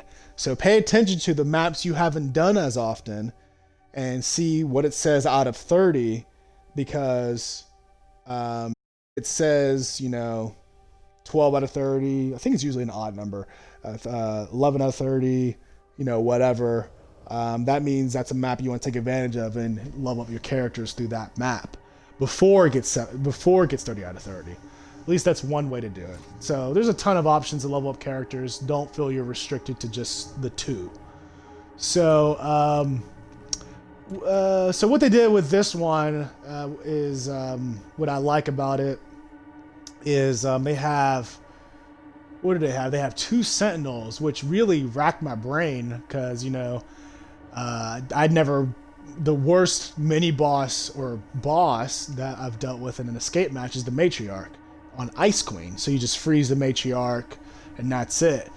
It's no big deal. But if I'm not 100% sure, I don't think there's any flyers on any of the maps in terms of on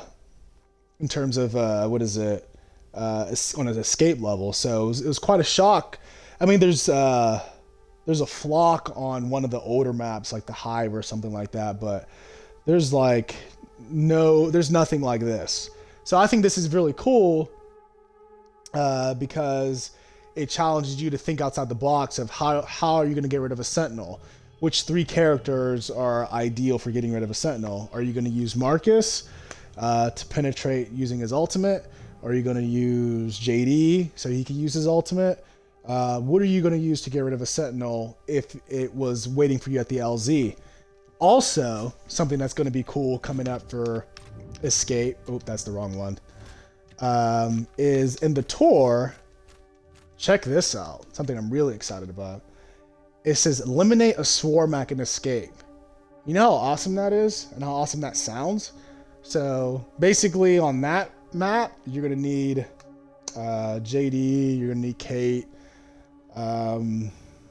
or either or, I guess, Keegan.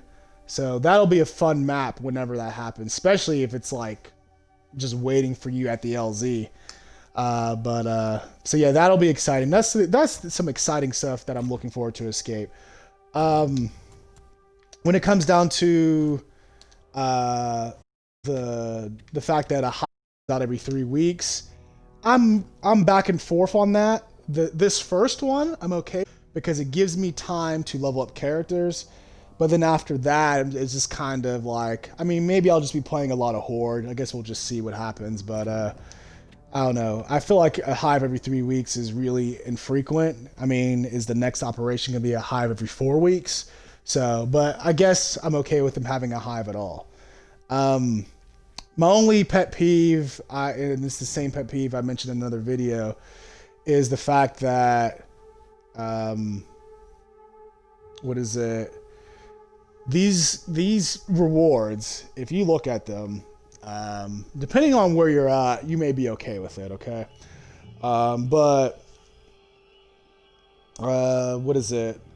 And this ties into me thinking there's just no competition or not that much competition for, you know, Master Escape, and I don't know why, honestly. There should be way more competition than it is, because it's fun. You know, it's fun to just compete. It's fun, but maybe it's not fun to most people. Maybe that's the thing. But so we got top 100%. So basically, if you exist, you'll get 500 coins. So you got top 50%, you know, 1,000 coins, top 10%, 2,000 coins, and 5%, 4,000 coins. And like I said, my pet peeve is someone that is in the top 1% or top 10 or top 20 gets the same amount of coins as someone that's like could be like 800. You know, it's just absurd because it's like, I don't know. It's just not, it doesn't motivate players to do better than top 5%. That's a problem. You know, there should be a top 1% one, top 100. Honestly, I would say this thing should have like 6 more categories. Top 1%, top 100, top 50, top 20, and then number 1 maybe. That's probably what they should have. But you get like, I don't even know, top 1%. That could be like 1,000 players, honestly, maybe even more than that. And everyone gets the exact same amount as if it's equal. And the players that do well at a higher level don't get, you know, a bigger benefit, which is less enticing if you're motivated by things like this. Granted, this didn't motivate me to begin with at all, but if I'm trying to find players to compete alongside the, you know, other players, they're going to say to me, "Oh, I already achieved, you know, top 5%. I'm done with that hive. That's it." Like I even, you know, achieved top 1% on my first attempt on without any scorecards on, you know, just trying to figure out the map. So, you know, it's not top 100 and it's, you know, it's a decent run. It was more fun than good, but you know, there's a lot of players that, you know, that are like myself, want to find other players to compete with, but most of the overwhelming majority only care about top 5%. So that's something I wish was way more competitive in terms of this operation, but you know, I don't know if they even care about something like that. But like I said, there should be like anywhere from 4 to 6 more sections, I would think, just for that situation or section alone. But I do like the fact that it's gears coins instead of like skins, because I never care about the skins, but the coins lead to characters. So, you know, every 3 weeks I could, excuse me, buy another character. So that's cool. And then, you know, I do like the fact that top 100% does get something. I do like the fact that anyone that does any escape does get something. I do like that. So that's correct. But I feel like there's not enough higher level rewards in my opinion. So, but let's see. I only have a few more things to touch on. I'm definitely going to have chapters for this video because it went a little longer than anticipated, a little bit more thorough than anticipated. But so something they did that is in the notes on their website is they reduced. Let me make sure it actually does that. Yeah, it does do that. So you can only play, if you're doing public matching, you can only play 3 different difficulties. You can play beginner, advanced, or inconceivable. So this doesn't even affect me at all, but for people who care, it's either beginner or inconceivable. So there's pretty big jumps between those modifiers. I mean, when I started very incrementally, you know, beginner, intermediate, advanced, elite, insane, inconceivable. I wanted to make sure I was ready for the next jump up, but honestly, you really shouldn't be even in public lobbies. So I'm going to show you where the custom lobbies are. So here's custom. So basically, if you don't even know, because I didn't even know initially, you go to Horde, you go to custom, you can make a public match or a private match. And if you hit LB or RB, you can attempt to find a match that fits your skill level. So like, you know, there's some insane matches, there's some master matches. It really just depends on the player. It even says the mode in between. Horde Frenzy, Horde. And you know, you can see how many players are in the lobby. And you can do the same thing with escape lobbies. So like if I were to, it says 1 to 50 no quitting on experience. So if I hit A, it'll actually give a more updated account of how many people are in it. So you see how it says 2 out of 5? That's new. So basically it says 3 out of 5 here, and I hit A and it says 2 out of 5. So there's only 2 people in the lobby and the other lobby didn't update. So, and then it has, you know, I think it has the gamer tag of who is it. So this particular person, Steen's massive. He has now he has 5 out of 5. So he has a full lobby. and his lobby's about to start. So, and then some people playing the new maps, Blood Drive, Checkout, Reactor, maps that will be, playing and uploading, in the next couple of days. So, yeah, there's a lot of, variety, a lot of lobbies to join. So there's really no reason to be doing public matchmaking unless you're someone that gets kicked a lot for, I don't know all the reasons to get kicked necessarily, but if you don't want to put yourself at risk for getting kicked, then yeah, you do public lobbies. But there's really, besides that, you want to go into these lobbies because a lot of people, even if it's advanced, they may have like an ideal modifier that suits you better, that makes the game easier. So, like, what is it? Inconceivable, as an example, someone may have Iron Man off, which you can't do in the public matchmaking because I believe that's the first modifier. At least it was when I started. So that can allow you to continue playing even if you lose a wave, and then you can learn from that mistake. So do public Horde lobbies, and I'll host one as an example. Here's a private match on let's see, Overload. It's literally the map I did yesterday. That's different. What it used to do, it used to always reset to All Father's Arena, but the character wouldn't reset. So it actually has the map I did recently. So that's kind of cool. So then you can go hit A, and then you can pick if you want bots or not, which should always be no.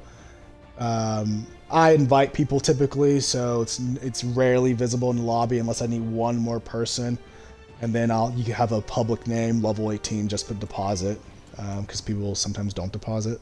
So, and then you can pick Horde or Horde Frenzy. So yeah, I like what they did with the Horde lobbies, and I'm grateful that they have Horde Frenzy and in custom lobbies. That way I can play it more. So yeah, so that's basically it for Horde. I don't know a whole lot of leaderboard stuff. Let me see what we got here. Maybe there is. I haven't even looked at this at all. So I don't have any leaderboards at all for Horde Frenzy because it's new. It's brand spanking new. So yeah, turns out there's leaderboards for Horde Frenzy as well. So if you care about that for Escape, that could be good. I don't know if there's any. I don't think there's any reward for that though. But yeah, ultimately there's stats for Horde and Horde Frenzy that you just can pay attention to. I have a lot of playing time for Horde. I still have 17 out of 20 maps completed, and I guess I need to complete all the maps for Horde Frenzy as well. So I'll do both of those during this operation. So yeah, there's stats. If you're competitive and care about that stuff, you can look into that. But yeah, that's the gist of custom lobbies. But they still have public matchmaking Horde Frenzy, it looks like, as well, as far as, and the new map Overload. But yeah, that's the gist of custom lobbies, Horde and Horde Frenzy. My early opinions on Operation 4. In conclusion to this video, that's pushing 2 hours, so yeah, I'll definitely need chapters. But the gist of it is, I like this operation for the most part. I like Paduk's, possibilities. I'll have to just experiment and level them up, get some gameplay going with Paduk. What is it? I'll have to learn I'll have to level up all my characters because I used to have, I think it was anywhere from 10 to 12, I can't remember, max characters. Now I only have 3. So that means I have more work to do if I want to be more competitive with score runs, which depends on if, people want to reach out to me. So it'll depend on that. Also with Versus, I didn't touch on because I honestly don't know enough about Versus. I don't play Versus enough, and I don't want to deceive anyone in pretending I do play. But I'll just skim over these real quick in case some people get something out of it. But I do know there's a different leaderboard for Versus and things like that. I don't know enough. I may make a separate video if I get more into it, but yeah, I don't know enough. So I'll skim over some stuff to. I guess I got some rewards for something. Okay. Sorry. So 2v2 Nasher is really the only one I would really consider playing. I don't really like any of the other ones, unless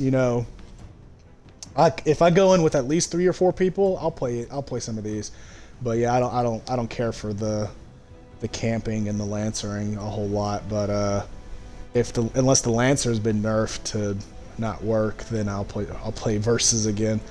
But ultimately, I like the new map yesterday, Overload. I like that.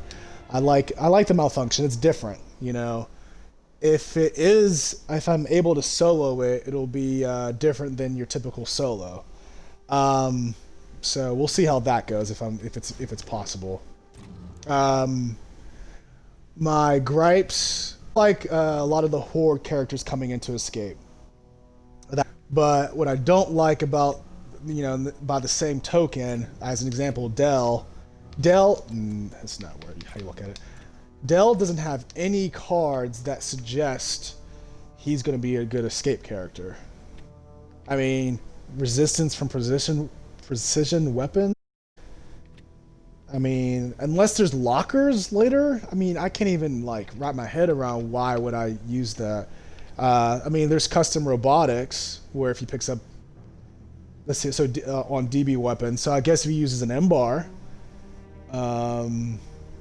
or an enforcer, that could be good. So maybe there's a reason to level him up after all. But that's one card. So yeah, so there's only 2 cards that have. Okay, here's another one. 3 cards that have some relevance in Horde, or sorry, in Escape. Excuse me. But JD's so lethal he can be good, anywhere.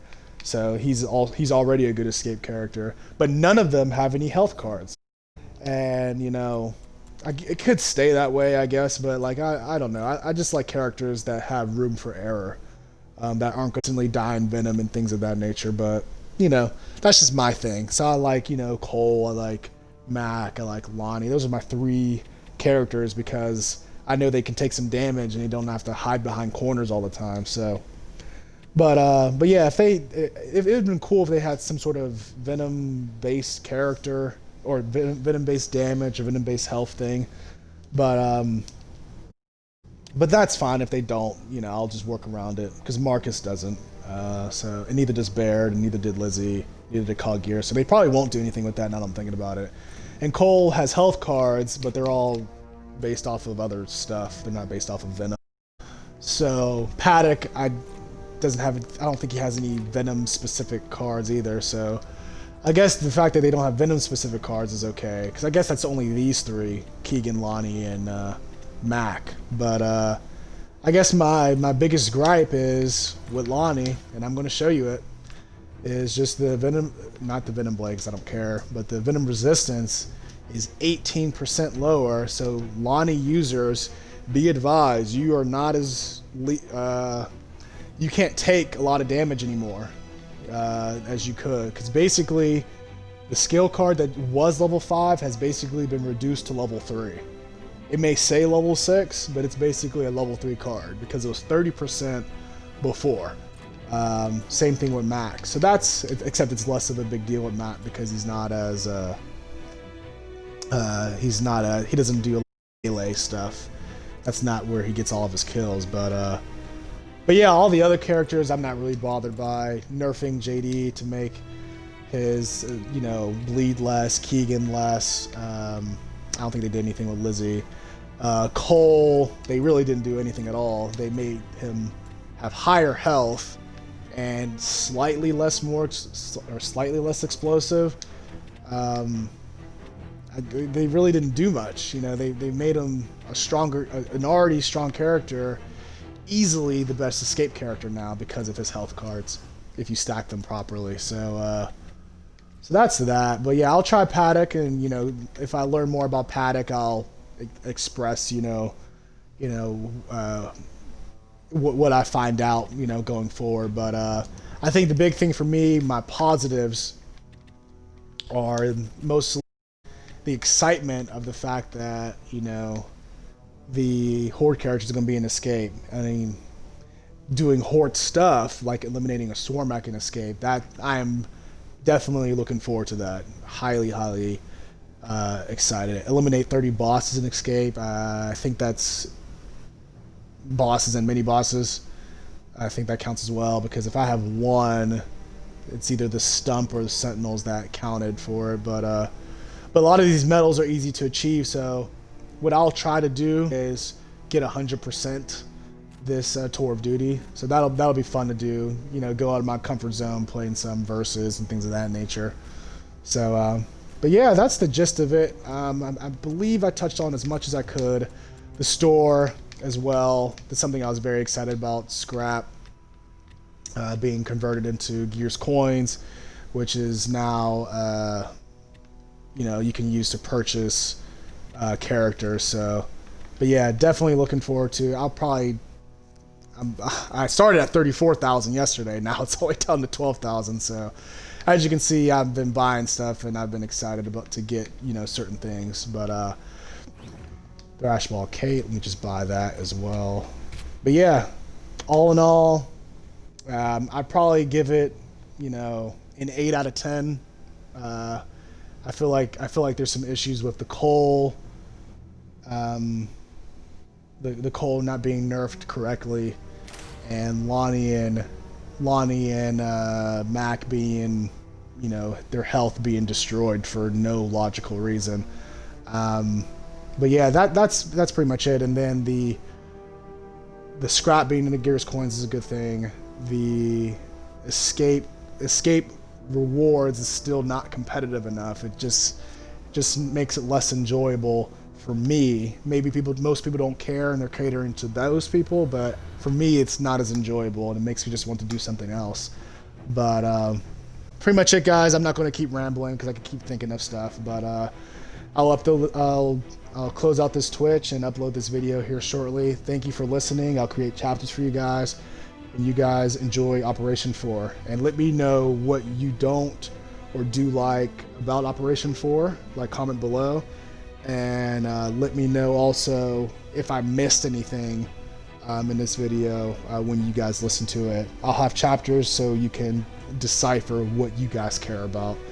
But yeah, thanks for listening and stay tuned to our next video. Take it easy.